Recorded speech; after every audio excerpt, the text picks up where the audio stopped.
Hola, ¿qué tal? Muy buenas noches. Mi nombre es Jaime Chincha y en el Perú de hoy nada está dicho. Estamos provistos de la mascarilla porque en unos minutos le vamos a contar quién es nuestro invitado presencial de esta noche.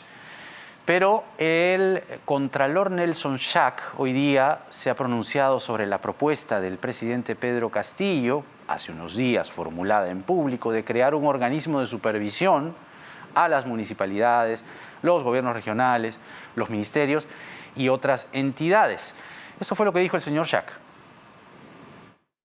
Con relación a esta declaración del presidente, efectivamente a nosotros también nos ha preocupado. Creo que hay un problema de desinformación, desconocimiento, ¿no?, de qué es lo que está haciendo la Contraloría y cómo, cuál es el mandato constitucional.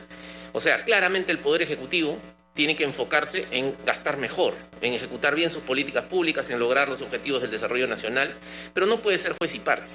Yo creo que esa propuesta, ni siquiera congresista Paredes, en mi modesto entender, es debatible, ¿no? Eso es un despropósito por donde se le mire, ¿no? Bueno, vamos a ver qué reacciones ofrece esta afirmación del señor Nelson Schack en el Ejecutivo. El congresista Héctor Baller, disidente de Renovación Popular, exhibió hoy una mentalidad más o menos retrógrada al decir esto. Señora Presidenta, nadie tiene la computadora que usted tiene, entonces permítanos a nosotros también interrumpir, porque usted dirige, es verdad que usted dirige la comisión, pero usted no es la dueña de la comisión, presidente. Atención al congresista que está haciendo alusión a la palabra, porque merecemos respeto en esta mesa, mejor aún si se trata de una dama que está conduciendo esta comisión. No, yo creo que acá todos merecemos respeto, por favor. Así es, todos merecemos respeto. El caballero que acaba de defender a la mujer, es conveniente que se ponga una falda entonces. Ajá, que se ponga una falda. Mire usted, le faltó el mazo nomás.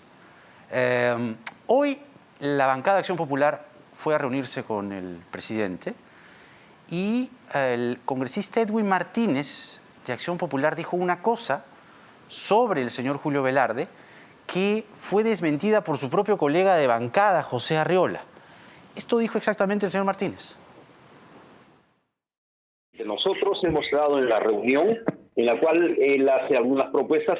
Dentro de las propuestas estaba el cambio de algunos funcionarios en el sector público. Previo a ello había esbozado un tema del BCR y claramente dijo hay que cambiar al presidente del BCR. Y me preocupa mucho el aparentemente cambio de Julio Velarde. Eso conllevaría a una inestabilidad económica, cual no lo podemos permitir. No sé si esto sea el juego del gran bonetón, pero su colega, José Arriola, de Acción Popular también, bueno, ya sabemos que Acción Popular tiene pues varias facciones dentro, ¿no? Lo desmiente. Dicen, no, en ningún momento ha dicho eso el presidente. Él dijo que estaba en evaluación los integrantes del directorio por parte del gobierno y en ningún momento lo ha descartado a Velarde. Trabajo hecho por el comercio. Muy bien, está con nosotros el ministro de Justicia, Aníbal Torres. Le tenemos que preguntar varias cosas de las que hemos presentado, pero también, evidentemente, cosas de su sector. Ministro Torres, bienvenido. Muchas gracias por esta entrevista. Buenas noches, don Jaime. Noches. Muchas gracias por la invitación. Gracias a usted por venir. Este asunto, quería comenzar aprovechando el hilo narrativo de la presentación del programa, de si Velarde se queda, se va. Entendemos que está condicionado por el directorio o los directores que tienen que ser removidos, cambiados, y allí evidentemente habrá una propuesta del gobierno y una propuesta del señor Velarde. ¿Ha tratado este tema en el Consejo de Ministros? ¿Es un tema que le preocupa al presidente? Y en todo caso, ¿cuándo tendría que definirse? Bueno, creo que el presidente lo va a definir prontamente. Esa es una cuestión del presidente. El Ejecutivo nombra a 4 miembros del BCR. Uno de ellos es el presidente, que requiere de la aprobación del Congreso de la República. En cuanto al señor Velarde, el presidente siempre ha manifestado de mantener al señor Velarde en el BCR, lo que no significa que pueda tomar también otra decisión, porque en el Perú estamos acostumbrados a considerar que una persona es absolutamente indispensable y nadie más.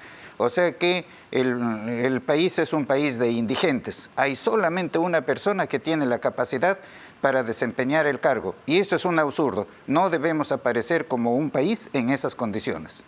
O sea, Velarde, en lo que usted nos está diciendo, no necesariamente es alguien indispensable. Nadie es gobierno. indispensable. Ajá. Nadie es indispensable. Muy bien, vamos a temas que tienen que ver directamente con el sector justicia que usted dirige en el Poder Ejecutivo. Primero, esta situación que se ha producido en el Congreso. Usted ha hecho, ayer lo escuché en diálogo con Carlos Villarreal, que para usted se ha reeditado la interpretación auténtica noventera con esta, valga la redundancia, interpretación que ha hecho el Congreso de la regulación de la cuestión de confianza, con esta ley de interpretación. Pero ¿qué va a hacer el gobierno si finalmente el Parlamento aprueba esta traducción del artículo referido a la cuestión de confianza? Como he manifestado, ¿no? El Congreso de la República no tiene la facultad para hacer una interpretación auténtica de la Constitución, pero sí tiene la facultad de reformar la Constitución utilizando el mecanismo señalado en el artículo 206, con 2 legislaturas ordinarias y una votación calificada, o con una legislatura ordinaria más un referendo. Ese es el mecanismo que está señalado allí en el 206. Ajá. Pero lo que ha hecho ayer el Congreso es algo que está fuera de sus facultades. El Congreso no puede interpretar auténticamente la Constitución. El único que lo puede hacer es la Asamblea Constituyente. Y eso no existe actualmente. ¿O el TC? El TC igualmente hacer una interpretación, pero no auténtica, sino una interpretación común. Que ya lo ha hecho, además. El Congreso, así es, que ya lo ha hecho sobre eso, y yo le puedo indicar en qué términos se ha manifestado el Congreso, por aquí, o digo el Tribunal Constitucional. Sí. El Tribunal Constitucional dice: la cuestión de confianza ha sido requerida en la Constitución de manera abierta, con la clara finalidad de brindar al Poder Ejecutivo un amplio campo de posibilidades en busca de respaldo político por parte del Congreso para llevar a cabo la política de su gestión, o que su gestión requiera.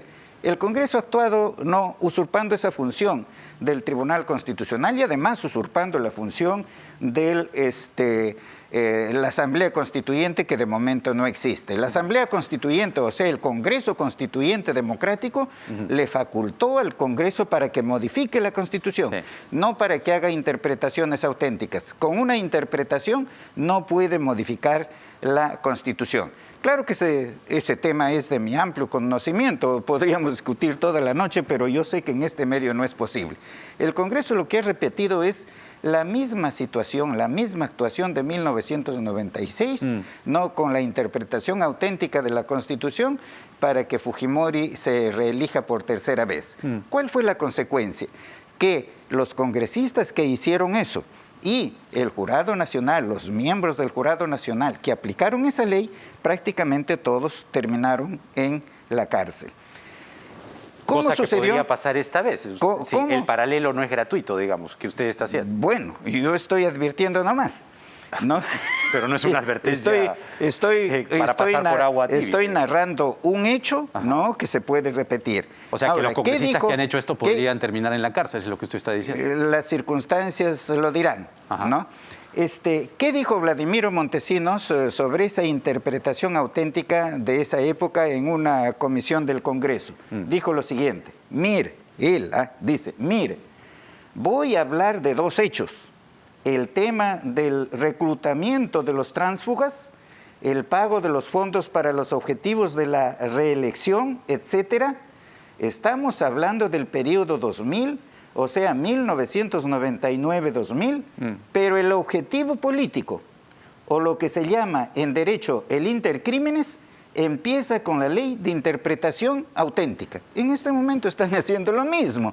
Parece no que están removiendo el obstáculo para vacar al presidente, porque ahora el obstáculo sería el de la cuestión de confianza, con el fin de proponer proyectos legislativos, ¿no? Entiendo la narrativa. Se rompe el equilibrio. Claro. Sí, se rompe entiendo el la equilibrio. narrativa jurídica, porque además usted es experto en la materia, pero también hay una narrativa política que uno puede interpretar. ¿Por qué le preocupa al gobierno tanto que el Congreso, más allá de lo irregular que pueda ser jurídicamente hablando esta situación, ¿Por qué le preocupa que se manosee tanto la cuestión de confianza? ¿Está, como dijo el señor Bellido, el gobierno intentando buscar cuestiones de confianza si es que los ministros comienzan a ser interpelados uno a uno? Bueno, es que la Constitución política le otorga esa facultad al Premier, pero no es que nos mortifique eso, solo estamos advirtiendo ese hecho. No está bien que los poderes del Estado estén peleándose el uno al otro para eliminarse el uno al otro, porque así, ¿cómo vamos a hablar de democracia en el Perú? Claro que vivimos una democracia incipiente, es probable aquí que los miembros de la Comisión de Constitución han sido inducidos a error por alguien, ¿no?, que está buscando vacar al presidente y eliminar todo obstáculo para la vacancia. ¿Quién será? Bueno. ¿Y quiénes fueron los que hicieron esto? Los fujimoristas. ¿Y ahora? Ahora es probable que ellos mismos, porque perdieron la elección, están buscando la vacancia. No es un hecho desconocido. Ajá. Hablando del Tribunal Constitucional, el ministro Maraví ha anunciado que él propone retirar del TC las demandas constitucionales referidas al CAS y a la negociación colectiva. Usted, como experto en la materia, como asesor jurídico del gobierno, siendo ministro de Justicia, ¿le parece acertada, posible este anuncio que ha hecho el señor Maraví? El Ejecutivo se puede desistir. Será el Tribunal Constitucional el que decide si acepta o no acepta el desistimiento. El Tribunal Constitucional, si decide que es una cuestión de interés público, no declara improcedente el desistimiento. Si no lo considera, no admite y termina la cuestión allí. Entiendo yo, he revisado someramente el Código Procesal Constitucional y lo que dice es que los procesos de este tipo solo terminan con una sentencia. Es decir, el demandante puede desistir, en este caso el Poder Ejecutivo, pero los procesos continúan. Todos los procesos terminan con una sentencia, ¿no? Pero si la parte interesada se desiste, será el juzgador el que decide si admite el desistimiento o no lo admite. Repito, si el Tribunal Constitucional considera que esta cuestión es de interés público, simplemente declara improcedente el desistimiento. Pero jurídicamente quiero decir que el anuncio del ministro Maraví no tendría ningún efecto en la realidad. No, ninguno. Si el Tribunal Constitucional declara que es improcedente el recurso, el recurso no produce absolutamente ningún efecto. Innecesario anuncio en todo caso. Así es. ¿Cuál es su posición a propósito del ministro Maraví respecto a su situación hoy por hoy en el Ejecutivo? Mire usted, como decía en otro medio, ¿no? Hay que aclarar mejor las cosas, ¿no? Sin la finalidad de enfrentamiento como se le quiere tomar. La prensa ataca durísimamente a este régimen desde el primer día de la gestión, desde el primero, lo que no ha ocurrido en otras ocasiones, ¿no? El ministro Maraví ha tenido hechos de su juventud y ahora la prensa lo levanta. ¿Y cuáles son esos hechos? Son denuncias policiales. No hay una acusación fiscal. No hay una sentencia. No la hay. Pongamos como caso una situación paralela. El caso Mario Vargas Llosa. Mario Vargas Llosa fue comunista en la Universidad Nacional Mayor de San Marcos. Postuló a la presidencia de la República. Alguien le dijo que no puede postular porque ha sido comunista durante su juventud. Si hubiese llegado al poder, él no hubiese sido respaldado, ¿no?, por la mayoría de la prensa como lo fue en la época de la elección que perdió. Pero claro, hay una enorme diferencia aquí, pues. Pero, digamos, para ser estrictos con los hechos, claro, Vargas Llosa de joven fue castrista, pero después fue un converso, es decir, se convirtió al liberalismo. Digamos, así ¿no? es, así es. No necesariamente, pero... A ver, y los hechos dicen lo mismo de Maraví. Pero los hechos también, para complementar esta reseña que usted hace, según el periodista Ángel Páez, nadie lo puede calificar de fujimorista ni por el pelo, él dice que el caso del señor Maraví, por presunta pertenencia a Sendero, sí fue judicializado. Incluso hay 2 testimonios que señalan a Maraví como mando de la agrupación terrorista Sendero. Ojo, entonces, son 2 testimonios. Juan Alarcón admite en su declaración integrar Sendero y Alfredo Silvera. Ambos coinciden en editar en las operaciones en las que habría participado el actual ministro de Estado. Entonces, claro, no necesariamente es el dicho o no necesariamente es un atestado. Es una situación de, ¿cómo decirlo? Sendero se enfrentó al Estado peruano. Sendero quiso implosionar, explotar el Estado peruano. Nos reventó como país. Entonces, ¿no le parece poco decoroso, por decirlo menos o utilizar un término suave, que el señor Maraví con este antecedente siga integrando el Poder Ejecutivo? Y yo pregunto a su vez, ¿qué el periodista qué dice con relación a la declaración tomada por la policía o por un fiscal o por el juez sobre el señor Maraví? ¿Qué dice el señor Maraví en su declaración? Ni siquiera lo tomaron su declaración. No, pues estuvo, no ha habido. No ha habido. ¿Cómo no estuvo? No ha habido. Eso Si era dice el estudiante atestado. en una universidad pública, la universidad de Ica, la Universidad Nacional de Ica. Páez lo que dice es que las declaraciones de estas dos personas, Alarcón y Silvera, no son acotaciones, no son interpretaciones ni descripciones. Son los testimonios que dan los senderistas detenidos en el 81, que pertenecen a la primera generación de senderistas que pertenecieron a su vez al aparato militar de Sendero en Huamanga. Estamos hablando del inicio de la lucha armada. 80 al 81. Son hechos, son palabras, son declaraciones del señor Páez muy respetables, ¿no? Pero ¿dónde están los hechos probados? ¿En un proceso judicial se probaron esos hechos? Lo único que vale son dos testimonios. En un proceso, lo que vale en un proceso son los hechos probados judicialmente, ¿no?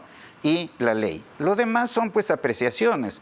Y es respetable la apreciación del señor Páez. Son dos testimonios que cita Páez. Ya, muy bien. Pero esos testimonios fueron confrontados, fueron ratificados en un proceso judicial. O en todo caso que la interpelación, que ya está lista para mañana, por lo menos se va a aprobar la admisión, resuelva el problema. Que lo decida el Congreso, es su facultad. ¿Y el presidente no debería evitarse ese impasse y retirar al señor Maraví del gabinete? Lo que pasa es que el presidente no tiene que actuar en base a lo que solamente dice la prensa, no parcializada, por supuesto. Yo entiendo, yo comprendo a la prensa. No es una crítica a la prensa, sino la prensa debe entender. Seguramente muchos sectores de la prensa están muy molestos porque el presidente Castillo no les suelta dinero, pero tienen que entenderlo porque es por la circunstancia en que se encuentra el país. Pido que no generalice. No hablamos aquí, hay excepciones, en todo hay excepciones. Como en todo en la vida. Así es, como todo en la vida, ¿no? Entonces, ese dinero que se está haciendo ahorros por todo sitio para poder atender a los más necesitados, ¿no? En el país, olvidados durante 200 años de vida republicana. Ya, pero como le decía, no necesariamente Páez podría incluirse en el grupo de las excepciones, ya que estamos hablando de eso. No necesariamente podría estar incluido Páez en esa situación. Es decir, no necesariamente todo se resume a el dinero, entiendo se está refiriendo usted a la publicidad estatal, sino Así que es, efectivamente. son hechos que se están reseñando. Entonces, el presidente Castillo podría tomar la decisión antes de que el señor Maraví pase por la interpelación de retirar al señor Es una decisión del presidente. El presidente actúa evaluando todas las circunstancias del caso y no sujetándose a determinado poder, cualquiera que sea ese poder. ¿Qué pasó con este organismo que el presidente Castillo habló de supervisión a gobiernos regionales, municipalidades, ministerios? Acabamos de escuchar la reacción del señor Schack. Sí.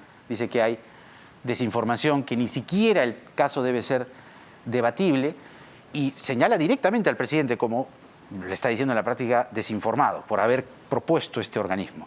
¿Va a insistir el Ejecutivo en esta nueva Contraloría? El Contralor de la República está hablando muy bien, pero por lo que no ha entendido lo que ha manifestado el presidente. ¿En qué sentido? Nosotros estamos muy preocupados por la corrupción en la ejecución de obras públicas que nadie lo puede negar. Ajá. Y allí no en los concursos, en las licitaciones para las obras públicas especialmente, lo que se señala es un ingeniero, o no sea una persona natural o jurídica que se encargue de la supervisión de la obra, y allí entra el presupuesto sobre la obra y después viene lo que nosotros conocemos, las cláusulas adicionales allí para robarle la plata al Estado. Y eso generalmente se ha hecho en connivencia entre la contratista y el supervisor de obra. Y entonces el presidente está pensando en esto, cómo es posible de que los que van a robar allí en la ejecución de la obra continúen juntos. Aquí el supervisor tendría que ser elegido, nombrado aparte. Ajá. Podría ser por el Ejecutivo, podría ser por otro organismo, pero eso no hay una decisión, se está ¿Y no es mejor trabajando fortalecer a la cómo Contraloría? combatimos a la corrupción allí. En eso creo que no hay nadie que pueda dudar siquiera. Pero ¿para eso no está la Contraloría? Sí, la Contraloría está, pero estuvo siempre en todita esta corrupción. Estuvo siempre, ¿no? ¿Y cuál es el resultado? ¿Cuánto nos robaron? ¿Decenas? ¿Centenas? Miles de millones. Por eso nos encontramos en la situación en que nos encontramos. Entonces, la idea sería que desaparecer a la Contraloría y hacer una nueva Contraloría. No, un nuevo en organismo. absoluto. La Contraloría tiene que desempeñar su función, sea quien sea el que designe al supervisor de obra. Ajá.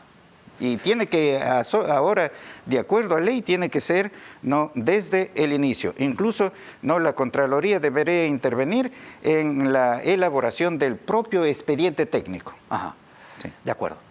Las unidades de administración de justicia flagrante. Es un anuncio que usted ha hecho en una entrevista en La República. Nos despierta muchas preguntas. Por ejemplo, ¿cómo va a funcionar? Entiendo que se plantea que en un solo lugar, ¿no?, esté la policía, el fiscal, el Poder Judicial, medicina legal. ¿Dónde funcionarían y desde cuándo se implementarían?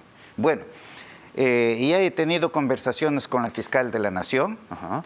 también con la presidenta del Poder Judicial, para establecer la justicia inmediata, que ya está consignada en el Código Procesal Penal.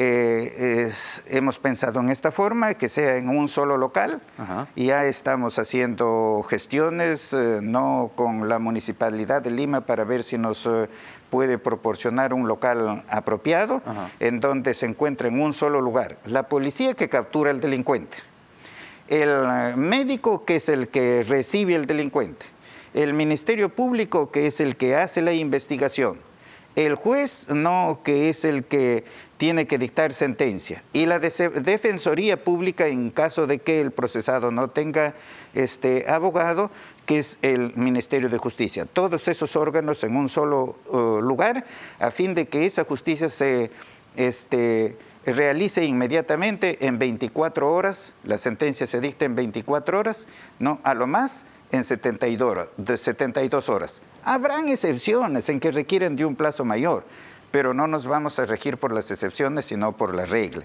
Y lo que queremos es allí acelerar la justicia. Ajá. No es la única medida que estamos adoptando, no. Son muchas otras medidas. Claro, hay algunas cuestiones técnicas, por ejemplo, en un proceso de omisión de asistencia familiar.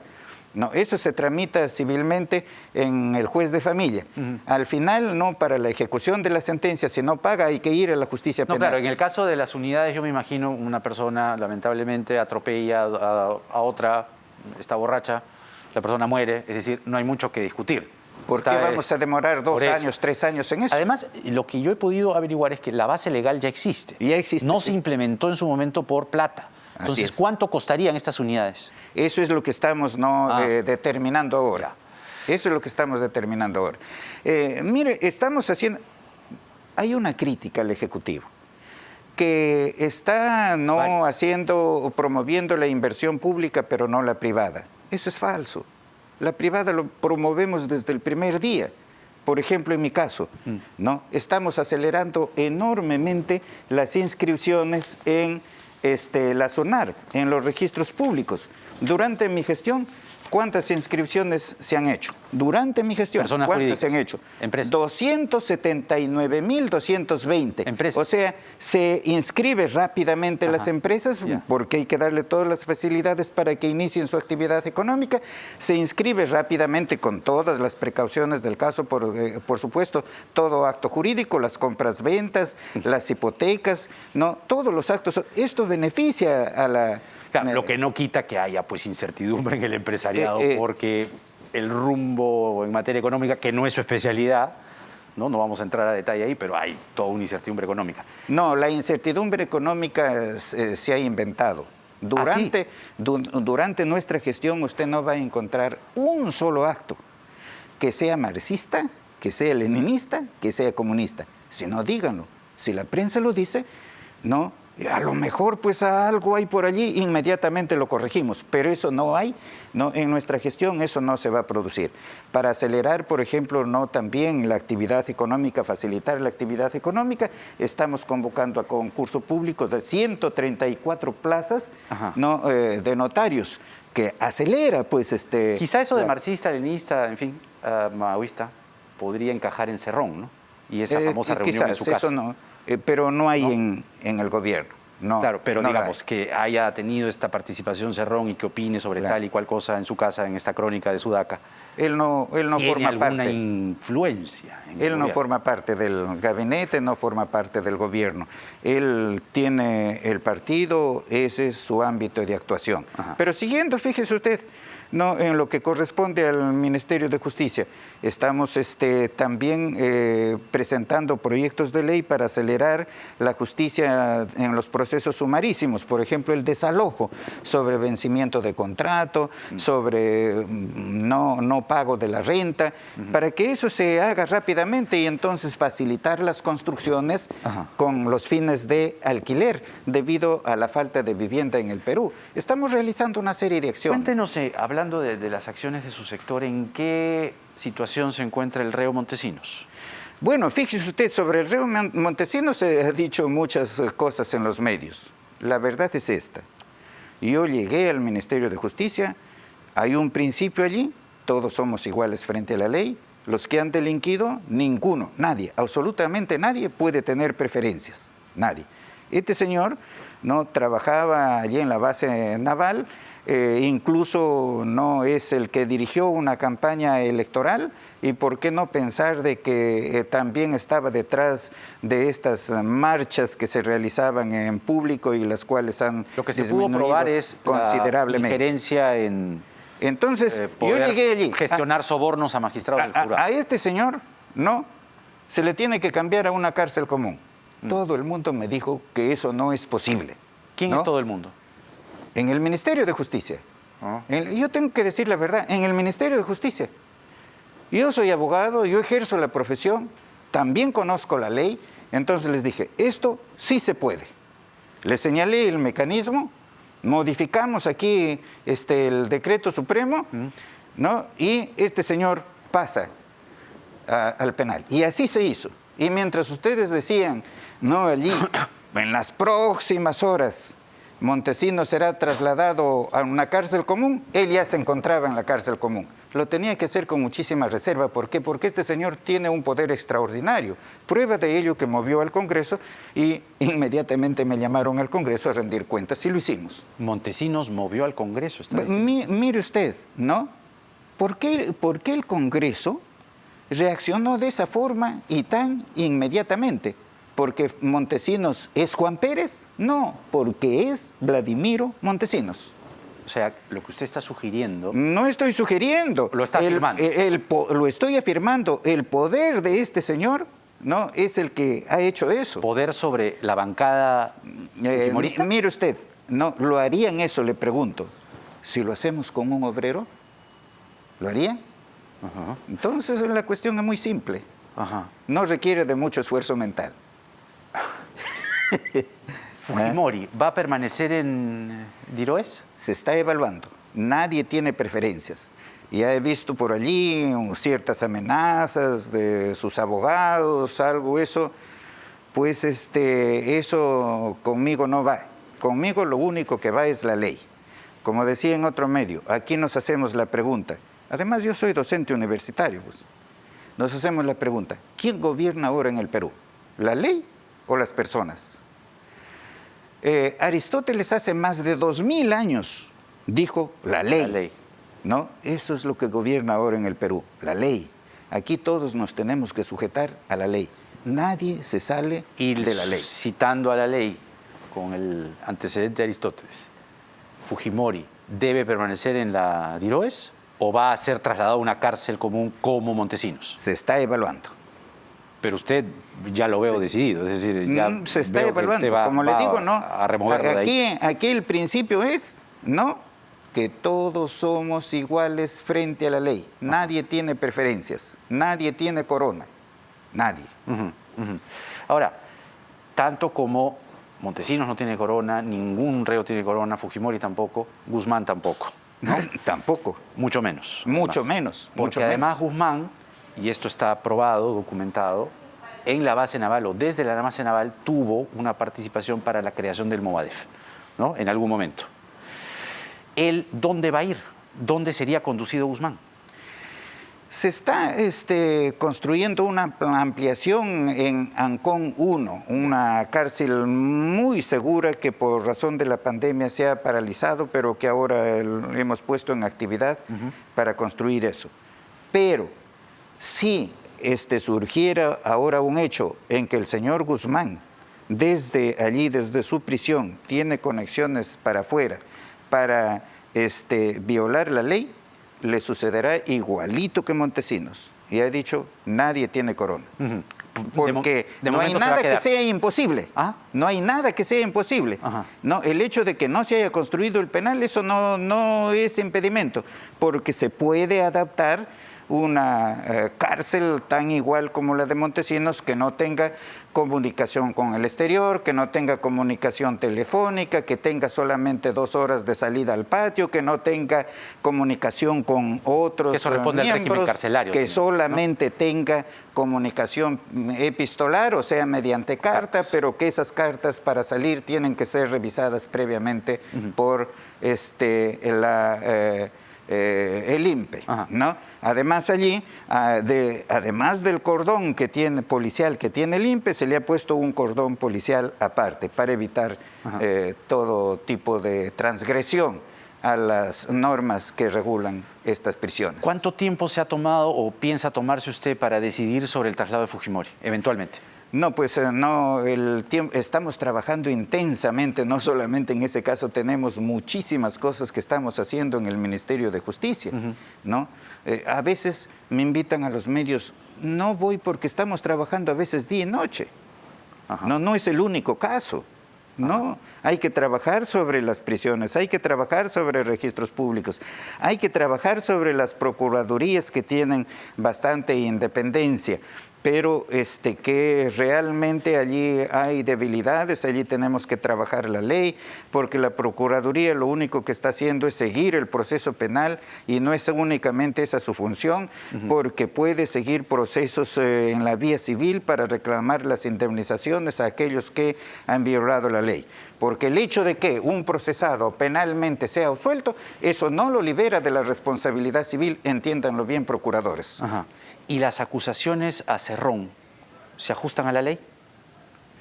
Pero eso lo está investigando el Poder Judicial o el Ministerio Público, ¿no? Si no se ajustaran a ley no habría acusaciones. Eso se tiene que dilucidar en el Ministerio Público y en el Poder Judicial. ¿Ha podido corroborar los rumores de si este señor Cerrón está buscando un asilo, como se está sugiriendo?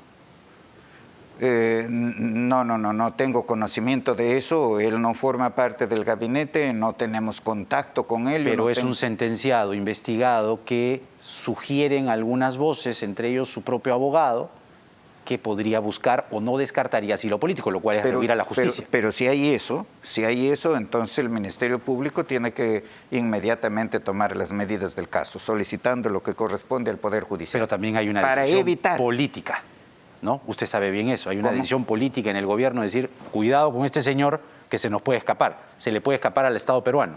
Entonces, como ministro de Justicia puede usted interceder y decir, oiga, este señor quiere rehuir a la justicia, tiene una sentencia, tiene investigaciones y no se puede ir alegremente, porque su abogado lo está sugiriendo en televisión. Lo acabo de decir. No, el abogado es abogado de su cliente, pues. Claro, ¿no? Pero que lo diga, o sea, que sugiera que él se va a rehuir a la justicia con un asilo. El abogado no es fiscal de su cliente, no. No, pero está adelantando una estrategia. Es el abogado. Claro, es el abogado de su cliente. Pero hay que tomar precauciones. Entonces ahora el Ministerio Público tiene que tomar las precauciones debidas. Para que no se vaya Así es, efectivamente. A escapar. Así es, efectivamente. Ya que lo siento, digamos, ajetreado y la labor de ministro es así, ¿usted ya se vacunó? Las dos. Ya está. Legalmente. Ha puesto el hombro. De todas maneras, y sí quisiera invocar a todos los peruanos que se vacunen, porque hay mucha gente que no quiere vacunarse, y eso porque se ha creado también allí una opinión pública de parte de ciertos medios mencionando falsamente, por supuesto, consecuencias negativas de la vacuna. Las personas que no se vacunan van a tener problemas posteriormente para concurrir a lugares públicos o para celebrar sus actos jurídicos. Además, le pido a los peruanos que cuiden no solamente su salud, sino también que cuiden la salud de los demás. El ministro de Justicia, Aníbal Torres, con nosotros. Gracias, ministro, por esta entrevista. Muchas gracias, don Jaime. Muy buenas noches. Vamos rápidamente a la pausa y regresamos con Gustavo Gorriti, director de IDL Reporteros, a propósito de la sentencia al exfiscal Pedro Chávarri, porque nada está dicho.